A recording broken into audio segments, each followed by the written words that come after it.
Okay, so I did have a haul planned, but then like everything's downstairs packed in the bags.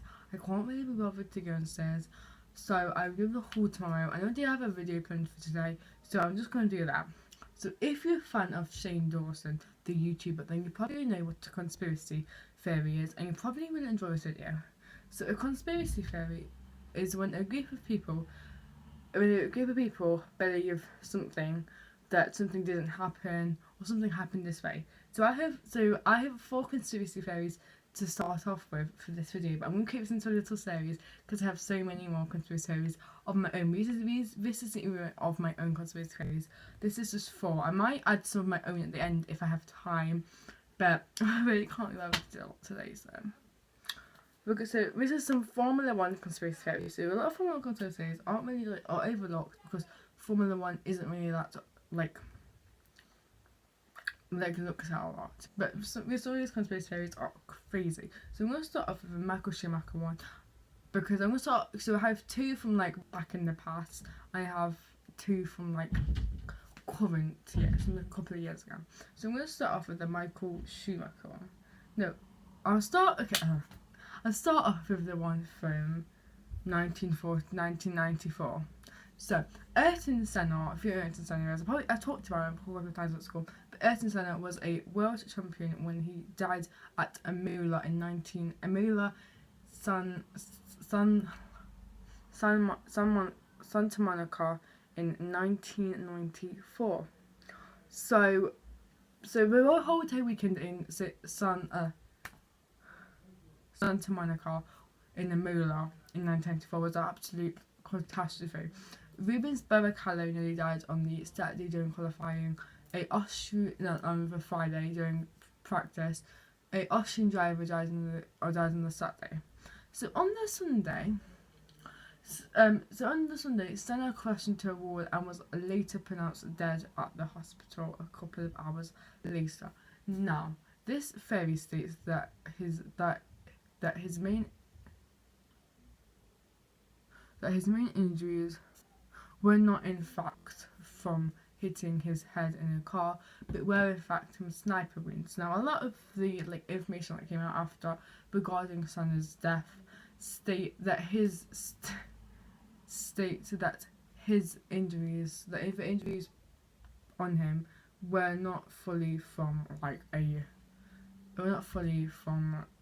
hitting his head and dying in a car accident, and a lot of his injuries and what he had in his head were from a sniper. Now this is kind of crazy because it's now a lot of people state that Alan Prost, who was his title rival that year, who was his rival in the sport at the time, killed him. Now also people state that Alan Prost was good at bearing a weapon and has planned to hit him in the arm so that he would not be able to race the rest of the season or ever race again.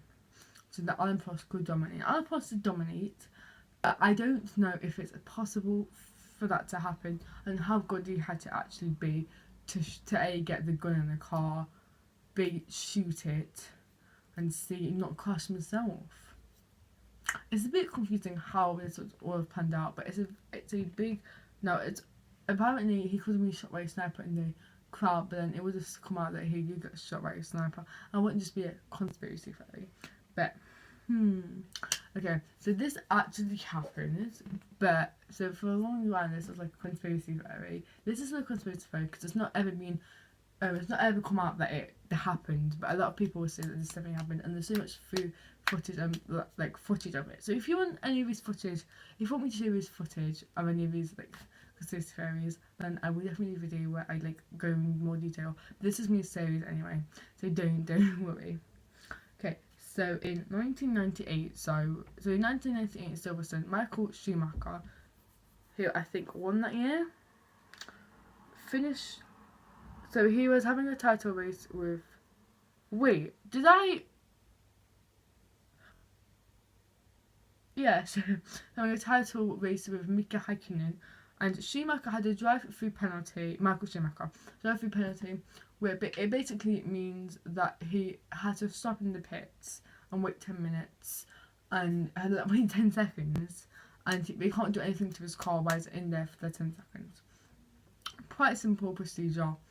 Now, according to this is Silverstone 1998. So according to like online, they decided to do it at the last minute, but they decided to do the last lap. Now apparently, he was still in the pits as the race ended, as like the flag came up, but he came out to come second. And a lot of people say that he actually, like, when the time the checker flag was out, he was still in the pits. Now this is indeed, like, he did not finish the race, he cheated, but nothing's come out, and he did finish the race. So that's quite.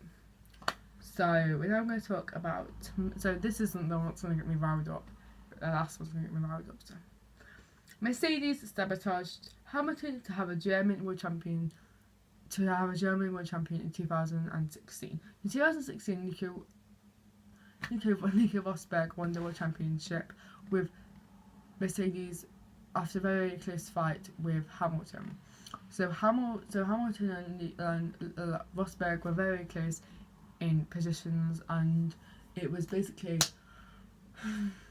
to like the last breath, like who was going to do what, and it's very close between both of them. And actually, I probably ended, if it was true, I ended up kind of shooting Mercedes in the foot because Rosberg actually retired after the end of the season. But Mercedes is a German brand, and there hasn't been, it's a German brand, and obviously it would look better if a German person won, because Hamilton won the year before, and the year before that, I think. He's now won 4 championships, but it would look better if he had a German champion. And I think at the time, Nico wasn't really happy with the team, because Hamilton kind of was doing better, and I think they kind of sabotaged him, like Ferrari did to Kimi. The next one. So the FIA have always been branded as being quite nice to Ferrari and kind of helping Ferrari to win. So FIA stands for like Federation, I don't know, but they decide like everything that's happening with the racing. So now they've often been said that they're very slow at deciding what's happening. You ginger beer.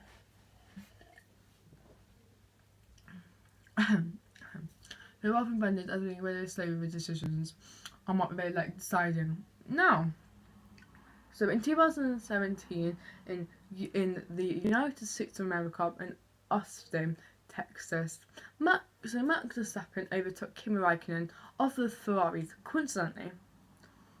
And then my last lap, he was third, and it was such a happy moment as a Max fan, because it was like, yeah, he came from 16th to third. That's like a really good position. Now, the first time the FIA tried to work fast is demoting Max from third to fourth. Guess who? A Ferrari. So a lot of people say this shows they're biased to Ferrari. Now you can say they're biased to Ferrari, but they have handed both Vettel and Raikkonen good penalties this season. So is it fair? But Vettel was handed a lighter 5-second grid penalty for the same move that Kimi did, and Kimi got a 10-second grid penalty. Ooh. And it's showing the favouritism to Vettel. Okay, so I have like a few more considered stories, but they kind of fit in the theme of today's video, so I'll definitely do another series of this. But that's enough for today's video. I really hope you enjoyed today's video, because honestly it was kind of fun. I do love a good conspiracy theory, also a good Formula 1. I'm watching Quality tonight, despite the fact that like nothing's gonna change. Like what's his name's already won.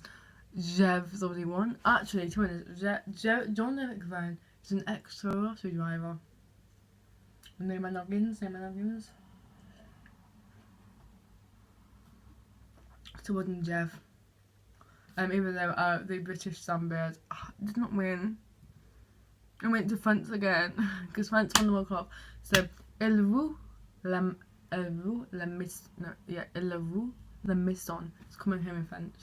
I like learned that because I'm like kind of learn French. But I said to my for a little haul. I still don't have a safe exercise for it because we've literally been in town twice. We were in town last weekend and this weekend, and we still didn't have the safe X exercise for it, which I've been like honestly wanting for years. So,